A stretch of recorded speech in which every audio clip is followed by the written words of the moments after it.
Asus, ahoy, nakitayo agad ang Miss BIR, nakarinig lang ng gintaw. Magsitigil kayo, ha? Salamat sa inyong dalawa, ha? Bakit ho ba parang napakainit sa inyo ng mga tao yun? Parang gusto ko yung patayin, eh.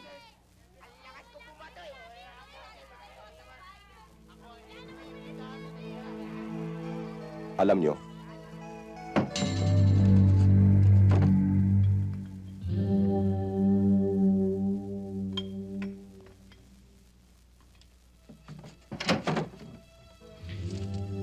Oh, dali nyo! Totoy naman, ang bagal ng mga bata mo eh. Aabutin tayo dito ng indulto. Akong bahala. Pag naisampa na natin, sandali na lang yan. Ngayon ka pa mag-aalala, ang dami na natin tiktak, di ba? Picha. Don't worry, pare. Ang bahala dyan. Ha? Walang kikilos! Mga pulis kami! Takbo! Tago!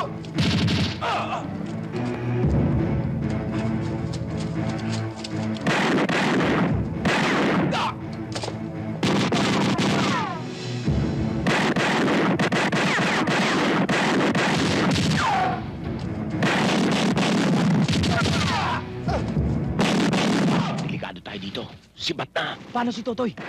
Bayaan mo na siya, tayo na.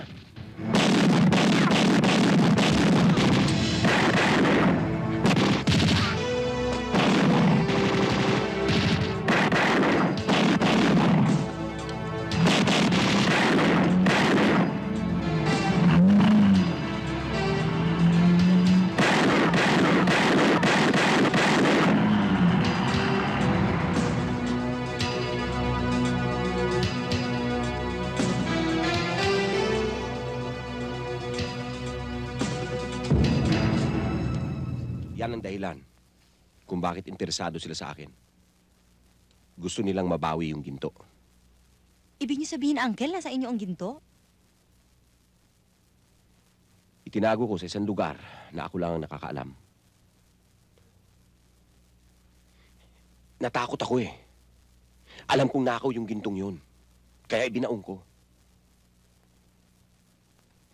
Hindi nagtagal, nahuli nila ako. Nagsinungaling ako sa husgado. Sinabi ko na wala akong alam tungkol sa ginto.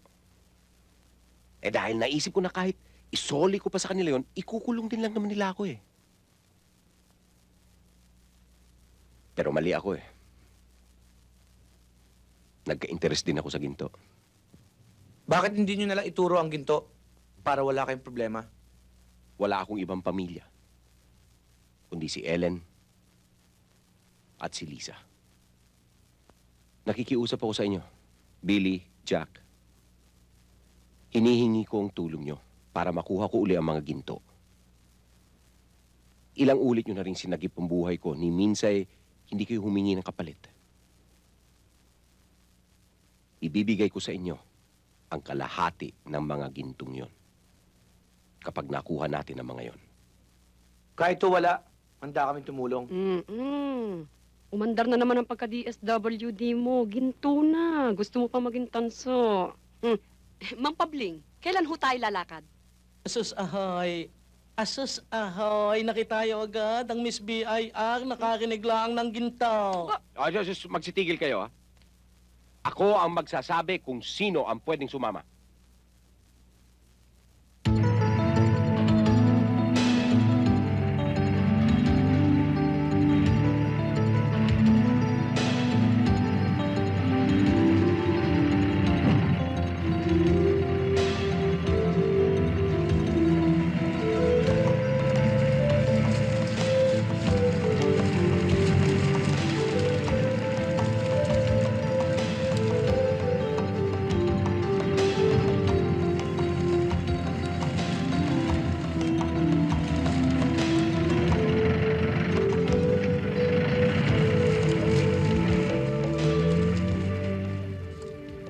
Mapabling, sigurado ba kayong tama pa itong pinupuntahan natin? Oo, diretso mo lang, diretso mo lang.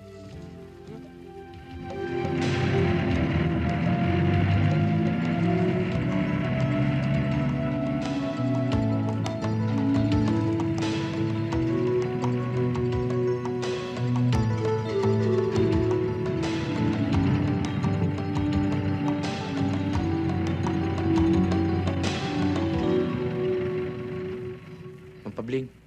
May checkpoint.